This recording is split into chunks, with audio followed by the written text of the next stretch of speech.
Alors, effectivement, nous avons 6600 hectares de terrain, dont 70% de prairies. Donc, je vous dirai 4 petits points. Premier point, l'information est dans l'ADN de notre entreprise. Nous avons des maisons de l'environnement et nous avons le soin de communiquer beaucoup avec nos riverains et toutes nos parties prenantes. Deuxièmement, nous avons un partenariat avec le Muséum d'histoire naturelle, d'une part, et avec l'association Hop Biodiversité, créée par Lionel Guérin et Patrick Grandil, à qui je rends hommage, qui participent, et c'est mon troisième point, qui organisent des observations participatives de la faune et de la flore de nos aéroports pour tout l'écosystème des compagnies aériennes, des assistants en escale ou des collaborateurs des aéroports. Quatrième point, et ce sera mon dernier, toutes ces observations ont permis d'observer 150 espèces de plantes, 3 espèces d'orchidées, 21 espèces de papillons.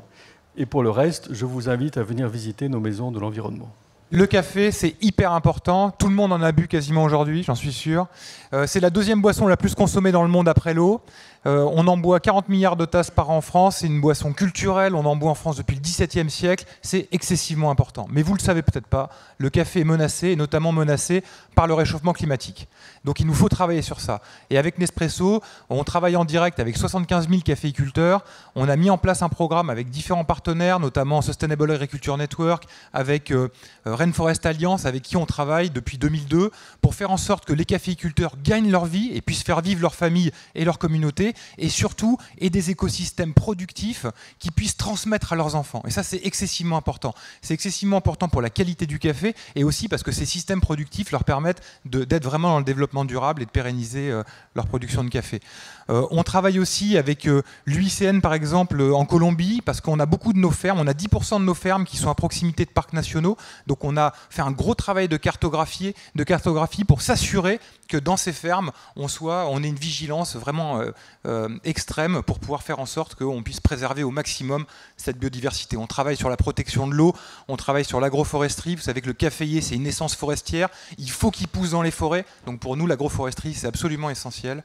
On travaille aussi avec l'UICN sur tout ce qui est production d'aluminium. Là encore, on veut avoir une traçabilité exemplaire. On veut s'assurer vraiment de pouvoir extraire de l'aluminium dans les meilleures conditions possibles. Voilà, donc tout le travail qu'on peut faire sur la biodiversité. Oui, Suez, c'est donc acteur de la protection de la ressource, eau, sol et air. Et depuis toujours, je crois que vous avez parlé d'interdépendance, madame. Nous travaillons en interdépendance avec des partenaires. Et plusieurs sont ici dans la salle. Le réseau de France Nature Environnement, bien sûr. La Ligue de protection des oiseaux aussi. Et puis le Muséum d'histoire naturelle, avec qui nous avons une longue histoire. Plus de 10 ans de partenariat d'abord avec notre monde du recyclage. Puis ensuite avec notre métier de l'eau. Et pourquoi? Parce qu'il nous faut des indicateurs en matière de biodiversité. C'est avec vous qu'on travaille ce sujet pour mesurer et s'assurer que l'ensemble de nos activités ont un impact positif sur la biodiversité et en particulier l'eau, première boisson consommée dans le monde. Bonjour monsieur, vous travaillez vous aussi avec des ONG et vous avez créé le Schneider Sustainability Impact. On vous écoute. C'est un baromètre pour mesurer effectivement notre performance sur ces sujets de biodiversité et également de lutte contre le réchauffement climatique.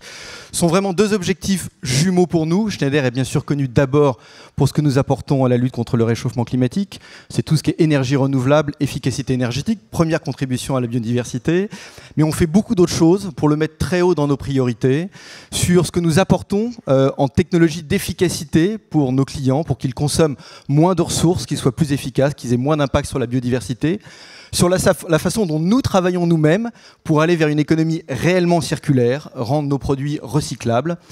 Et puis, je dois faire court, un dernier point qui nous semble intéressant, c'est tout ce que nous faisons pour l'accès à l'énergie des plus défavorisés.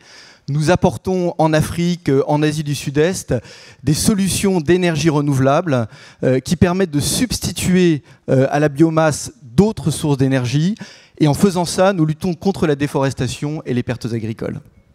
Alors d'abord, nous sommes une entreprise ICPE Céveso avec des sites industriels supposés dangereux. Donc tout ce qu'on démontre avec notre engagement pour la biodiversité, c'est qu'on peut réconcilier des sites industriels avec leur environnement. Donc c'est un fort engagement depuis quelques années que nous avons pris pour retrouver la biodiversité même classique, quotidienne sur nos sites, et aussi des espèces protégées. Donc aujourd'hui, c'est un fort engagement en interne aussi de l'entreprise. Désormais, avec l'ensemble de nos parties prenantes, qui sont à la fois les associations, les collectivités locales, les jeunes aussi qui reviennent sur nos sites, puisque nous participons dans les journées de la nature à l'ouverture de nos sites. Nous avons pris des engagements forts, notamment nous sommes dans une démarche de co-construction sur tous nos nouveaux projets pour intégrer dès l'amont la préservation de la biodiversité dans nos projets. Je citerai un exemple qui est sur le site de Céré-la-Ronde, où nous sommes déjà un gîte LPO, labellisé LPO. Nous avons intégré pour un projet de Power to Gas dès l'amont les oiseaux et la préservation des oiseaux dans ce projet.